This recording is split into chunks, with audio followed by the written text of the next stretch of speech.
नमस्कार. मी राहुल कुलकर्णी. कल्पना करा की तुमच्या हातामध्ये एक कागद आहे. त्याच्यावरती काहीतरी ओळी लिहिलेलं आहे आणि तो विचार जर आपल्या देशाचे राष्ट्रपिता महात्मा गांधी यांचा असेल तर त्याची किंमत किती असेल? 1000 रुपये, लाखो रुपये, करोडोत तर नसेल ना. पण महात्मा गांधींचा तो विचार एक जागतिक विक्रमाचा भाग झाला आहे.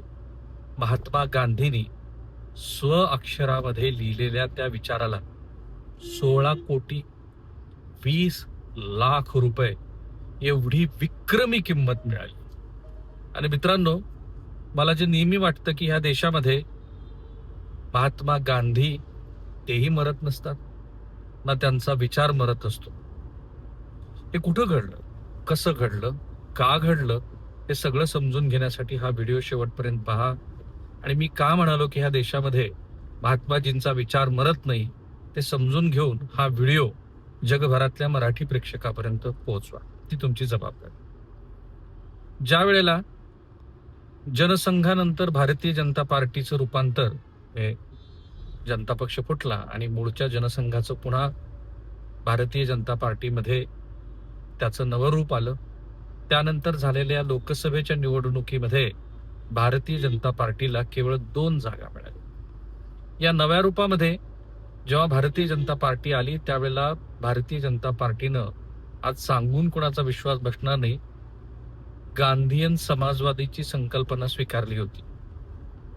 राष्ट्रीय स्वयंसेवक संघानं कधीही महात्माजींना दूर केलेलं नाही. प्रातकाली ते स्मरणीय आहेत असं म्हटलंय. अर्थात महात्मा गांधींच्या हत्येमध्ये नथुराम गोडसे आणि त्यांच्या बंधूंचा सहभाग होता आणि ते राष्ट्रीय स्वयंसेवक संघाशी निगडीत होते, हे त्रिकाला बाधित सत्य आहे. पण संघाशी त्याच्याशी जोडण्याची गरज नाहीये. मी हे का सांगतोय, तर या देशामध्ये उजव्या विचारसरणीला घ्या किंवा काँग्रेसी विचारसरणीला घ्या, डाव्या विचारसरणीला घ्या, या सगळ्यांनी महात्मा गांधीजींना आपलं प्रातस्मरणीयच म्हटलेलं आहे. जागतिक पटलावरती सुद्धा महात्माजींचा विचार घेऊन नेल्सन मंडेला पासून ते अब्राहिम लिंकन वगैरे सगळ्या मंडळींनी तो विचार किती महत्वाचा हे सांगितलं. आणि म्हणून मित्रांनो, की कल्पना करा की तुमच्या हातात एक कागदाचा छोटासा तुकडा आहे, त्यावर काही ओळी लिहिलेल्या आहेत. दिसायला अगदी हा साधा कागद आहे, पण तो कागद जर महात्मा गांधींच्या स्वतःच्या हातानं लिहिलेला असेल तर त्याची किती किंमत असू शकते मी सांगितली, 16,02,00,000 रुपये. विशेष म्हणजे हा फक्त एखादा सुंदर चित्रपटाचं पोस्टर किंवा महागडी कलाकृती नाहीये, तर महात्मा गांधींच्या हस्ताक्षरातील विचारांचा संग्रह आहे. आता हे कुठं घडलं आणि मी का म्हणतोय की महात्मा गांधी हे मरत नसतात, ते सगळं समजून घ्या. या दस्तऐवजाचं नाव आहे a thought for the day, म्हणजे आजचा विचार, जसं आपण सुविचार लिहितो. यामध्ये गांधीजींनी आपले विश्वासू सहकारी, शिष्य आणि प्रकाशक आनंद टी हिंगोरानी यांच्यासाठी लिहिलेल्या तब्बल 688 दिनांकित विचार आणि चिंतन आहे. म्हणजे हा एखादा 1-2 पानाचा कागद नाहीये, तर गांधीजींच्या विचार विश्वाचा एक मोठा दस्तऐवज आहे. या दस्तऐवजाचा आणखीन एक भावनिक संदर्भ आहे. हिंगोरानी यांच्या पत्नी विद्या यांच्या निधनानंतर ते अत्यंत दुःखी झाले होते. त्या काळात गांधींनी त्यांच्यासाठी लिहिलेले हे विचार आहेत. म्हणूनच त्या कागदाची किंमत केवळ ऐतिहासिक नव्हती, त्यामध्ये गांधी आणि हिंगोरानी यांच्या वैयक्तिक नात्याची आठवण दडलेली आहे. आणि मग प्रश्न हा पडला असेल की या वैयक्तिक नात्याला आणि या विचाराला किंमत की कोणी दिली? हा ऐतिहासिक दस्तऐवज स्टॅन सॅफ्रोनटच्या लिलावामध्ये ठेवण्यात आला होता. तो लॉट 80 होता आणि तोच या लिलावातील सर्वाधिक किंमत मिळवणारा दस्तऐवज ठरला. किंमत 16,20,00,000 रुपये, म्हणजे साधारणपणे 1.7 मिलियन US डॉलर्स. यामुळं भारतीय ऐतिहासिक दस्तऐवजासाठी जागतिक लिलाव त्याचा विक्रम झाला आहे. सर्वात महत्वाची गोष्ट म्हणजे हा दस्तऐवज एका भारतीय बोलीदारानं खरेदी केला. त्या अर्थाने मी म्हटलं की गांधीजी मरतही नसतात, त्यांचा विचारही मरत. पण खरी कहाणी आता इथे सुरू होते, कारण या 16.2 कोटीच्या कागदामागं एक व्यक्ती होती, आनंद टी हिंगोरानी. गांधींचे असे भक्त की त्यांनी वयाच्या अवघ्या 13व्या वर्षी गांधीजींचं अनुसरण करायला सुरुवात केली आणि त्यांनी ठरवलं की आपण फक्त खादीचे कपडे घालायचे. हिंगोरानी त्यावेळेला कराचीमध्ये कायद्याचं शिक्षण घेत होते. पुढं फेब्रुवारी 2029 मध्ये गांधी सिंधमध्ये गेले आणि याच काळामध्ये हिंगोरानींची गांधीबद्दलची श्रद्धा आणखी दृढ झाली. नंतर 1929च्या लाहोर काँग्रेस अधिवेशनात दोघांची प्रत्यक्ष भेट झाली आणि गांधींनी हिंगोरानींना एक खास आमंत्रण दिलं, साबरमती आश्रमात या आणि राहा. हा क्षण हिंगोरानीच्या आयुष्यातला एक निर्णायक टप्पा ठरल्याचं त्यांनी म्हटलं.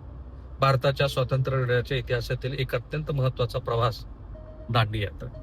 हिंगोरानी गांधीसोबत दांडीपर्यंत गेले आणि उपलब्ध माहितीनुसार ते दांडी मार्चमध्ये सहभागी झालेले एकमेव सिंधी होते.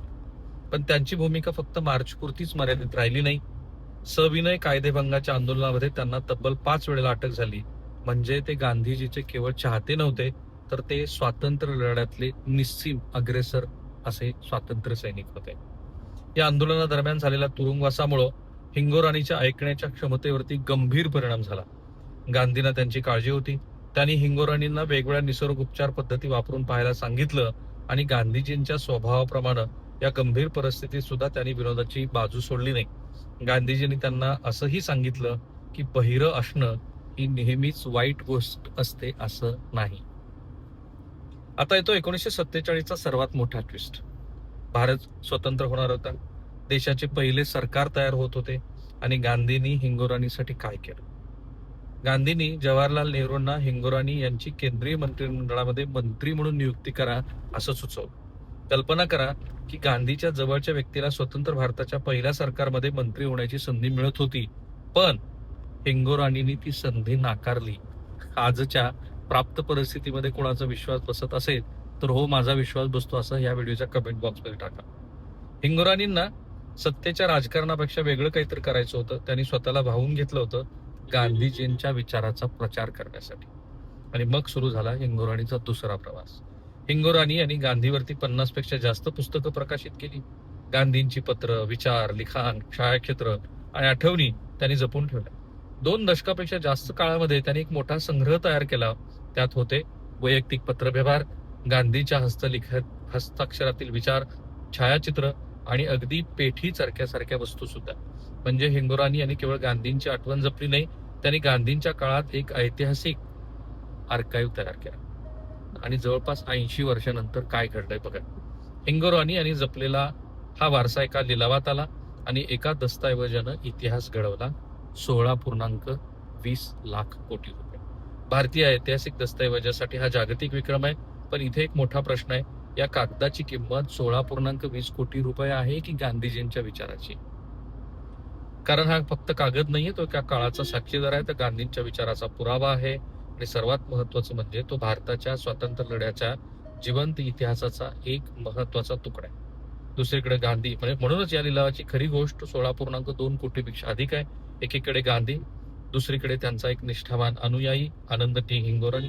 एकाने विचार दिले आणि दुसऱ्याने ते विचार आयुष्यभर जपले. आणि आज या विचारापैकी एका संग्रहानं जागतिक लिलावात विक्रम केला. म्हणून पुढच्या वेळेला व्हॉट्सअपवरती एखादा थॉट ऑफ द डे दिसला तर तेव्हा एकदा विचार करा की विचाराची किंमत शब्दात नसते. कधी कधी इतिहास त्याची किंमत कोट्यवधी रुपयामध्ये ठरवतो. आणि माझा मूळचा प्रश्न तोच आहे की या देशामध्ये गांधी कधीच मरत नसतात. कारण या देशाला जेवढं स्वतःला सनातनी हिंदू म्हणून घेऊन गांधींनी समजून घेतलं, या देशातल्या गाव पातळीपासून ते देश पातळीवर त्या प्रत्येक घटकाचा विचार केला. माझ्या मते गांधीजी हे श्रूढ राजकारणी होते, सनातन हिंदू होते आणि त्यांना बरोबर नस कळली होती की या देशाला पुढं घेऊन जाण्यासाठी नेमकी कशाची गरज आहे. मला कधी कधी मागं वळून पाहताना गांधीजींची ग्रामस्वराज्याची कल्पना ही या देशातल्या सध्याच्या आर्थिक विषमतेमध्ये काय महत्वाची भूमिका बजावू शकते असा प्रश्न पडतो. आणि म्हणून उजवी असो, मध्यवर्ती असो किंवा डावी विचारसरणी असो किंवा अगदी आंबेडकरांचा विचार असो, या प्रत्येक विचारामध्ये मला असं दिसतं की गांधीजी केंद्रस्थानी आहे. तुम्हाला काय वाटतं? जरूर कळवा आणि चॅनल सबस्क्राईब करा. थँक्यू.